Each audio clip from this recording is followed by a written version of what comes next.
पहिल्यांदा आधी त्याचं स्पष्टीकरण करून सांगतो. स्वागत कुणी म्हणायचं असतं आणि सुस्वागतम कुणी म्हणायचं असतं, कारण ही गिरवाण भाषा आहे. तुमच्या वर्णनावरून तुमच्या पाहण्यावरून तुम्ही कुणाचे कोण साधारण माझ्या लक्षात आलं, त्यामुळे गिरवाण भाषा ही तुमच्या डोक्यावरूनच जाणार. स्वागतम कोण म्हणतो? कुठल्याही व्यक्तीकडे जेव्हा आम्ही पाहुणे म्हणून जातो तेव्हा पाहुण्याचं स्वागत करण्यासाठी ती व्यक्ती स्वागतम म्हणते आणि ते स्वागत सुंदर झालं, चांगलं केलं म्हणून येणाऱ्या पाहुण्यानं त्यांना म्हणायचं असतं सुस्वागतम, तुम्ही आमचं स्वागत सुंदर केलं. आता दोन्ही स्वागत आणि सुस्वागतम तुम्हीच केला तर रणांगणावर आम्ही तुमचं काय करायचं? तुमच्या बुद्धिमत्तेनुसार तुम्ही तुम्हाला जमेल ते माझं करा. मी तुमच्या समोर उभा आहे, तो फक्त आणि फक्त अश्वाच्या मुक्ततेसाठी. तुम्ही अलीकडच उदयाला आलात, याच्याही पलीकडे जाणार, याच्याही महाभारतीय युद्धात केवळ अनेक वीरांनी लढवय्या म्हणून तुमच्या पांडव कटकातून लढले. सुधन्वामी सेनानायक म्हणून तुम्ही अचूक ओळखलात. आमच्या गौरवासाठी वीरश्रीबाबत तुम्ही खऱ्या अर्थानं गौरव केला. वीरश्री म्हणजे लढवय्या म्हणून लढायच्या अगोदर अश्व पकडल्याबाबत तुम्ही आमचं स्वागत केलात, कौतुक केलात. पण तुमच्या वर्णनावरून माझ्या लक्षात येत आहे तुम्ही कोण आहात. पण तुमच्या मुखातून तुमचं नाव ऐकूया.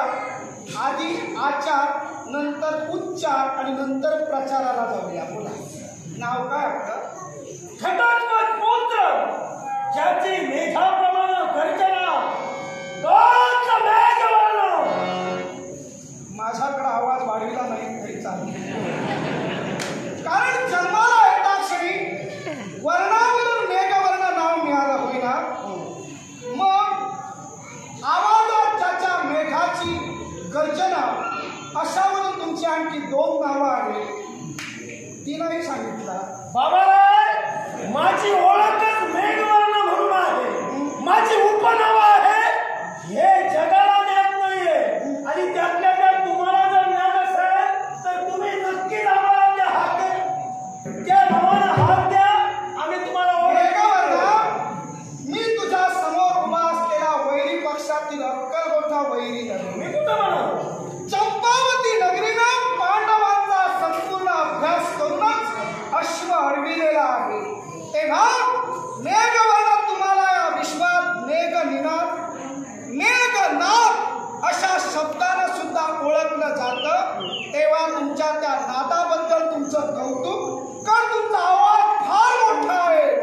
तुम्ही प्रथमतः लढवय्या म्हणून समोरच्या व्यक्तीला गारद करण्यासाठी आपला आवाज भरपूर चढवितात आणि मग थंड थंड होत जातात. असं सुद्धा मी ऐकलं. मी जरी थंड झालो तरी तुला सुद्धा मी थंड करू शकतो. शाबास. कारण माझं फक्त कर्तव्य मला कळतं आणि त्या कर्तव्याचे एकनिष्ठ आम्ही आहोत. मग मेघवर्ण तो अश्व आपण बंदिवान केला, हो, त्या अश्वाच्या मुक्ततेसाठी आमचं इथं झालं. अश्व तुम्हाला मिळणार नाही. अश्वाची कारण अश्वाच्या माती पत्रिका लिहिली काय ते जयपत्र म्हणतात. होय ना, जयपत्र.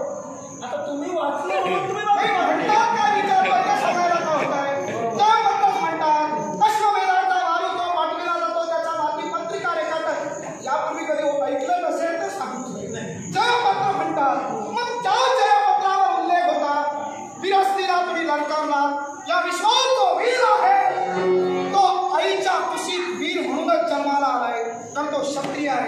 क्षतमध्ये जखम पुसण्याच्या शरीराला होऊ न देणारा, पण तशीच जर गरज पडली असेल तर आपल्या जीवितांच्या संरक्षणासाठी दुसऱ्याच्या शरीराला जखम करणारा तो क्षत्रिय. मग सांगा, आम्ही अश्व अडविणं हे आमचं काही चुकलंय का? असं मी म्हणालच नाही. कारण वीर म्हणून तू जन्माला आलास, वीराला सौभाग्यवंत जीवनात ठेवलास आणि अश्वबंधन केलास. आता तुला अश्वाची मुक्तता करावीच लागेल. का? मी सांगतो ना. काय म्हणजे? आता नाही, मी करेल. तुम्ही सांगितलं म्हणून नक्कीच करेल. पण अश्व काय मी आज पहिल्यांदा जडविला नाही. या अगोदर तुमचा अडविला आहे. त्यावेळी तुम्ही प्रत्येकाला सांगितलं असा सोडा म्हणून. तुम्ही सांगितल्यावर सर्वांनी सोडला होता का? पण मी तुम्हाला तुम्ही सांगितलं होता का?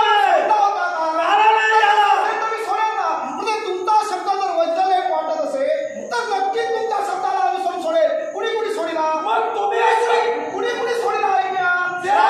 राजा नीलध्वज यांनी अश्वबंधन केला होता, बरोबर?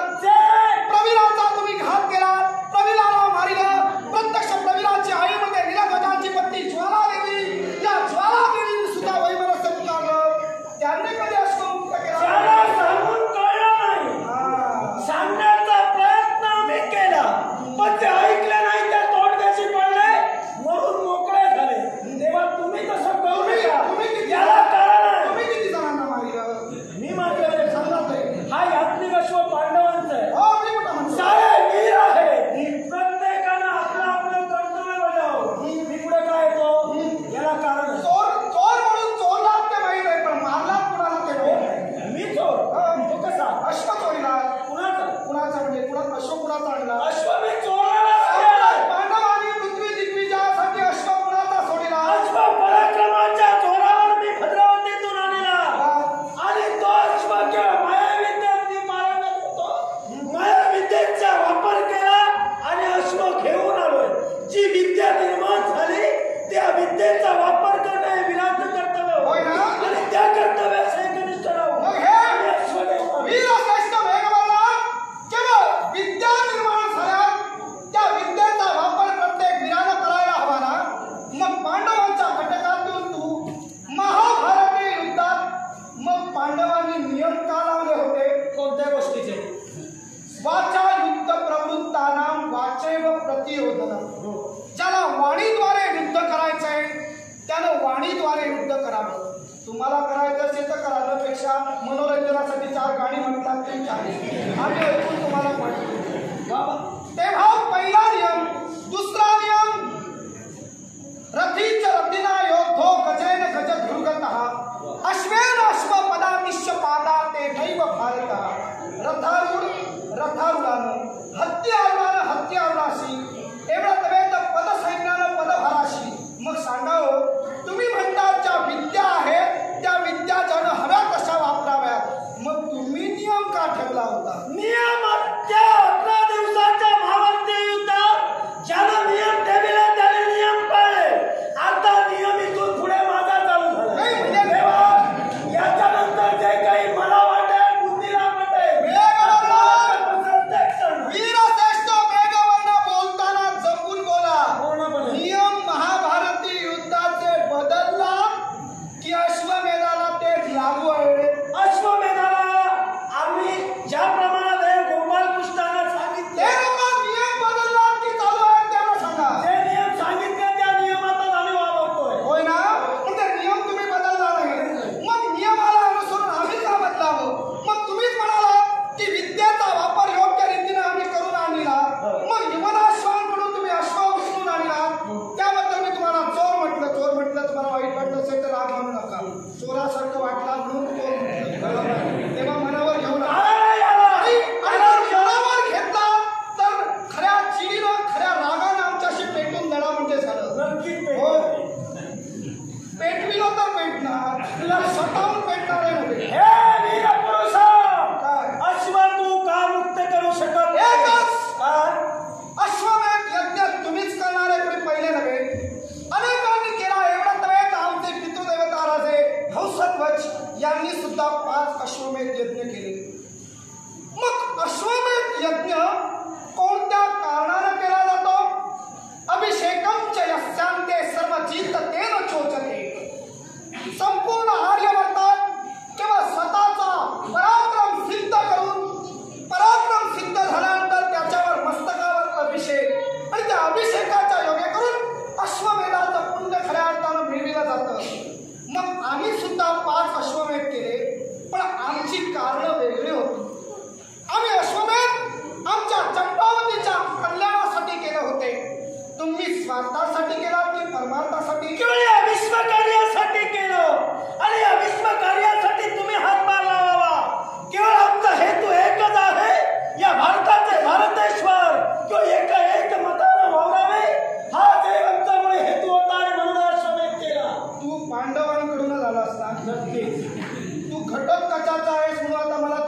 विश्वास ठेवायला नको. का? खरं म्हणतोयस. पांडवांनी जो पृथ्वी दिग्विजयासाठी वारू सोडिला त्याचं कारण एकछत्र एक अंमल होण्यासाठी वाटलेला. हो नक्की नक्की. व्यासांची आणि गोपालकृष्णांची शपथ घेऊन सांगा. आणि त्याने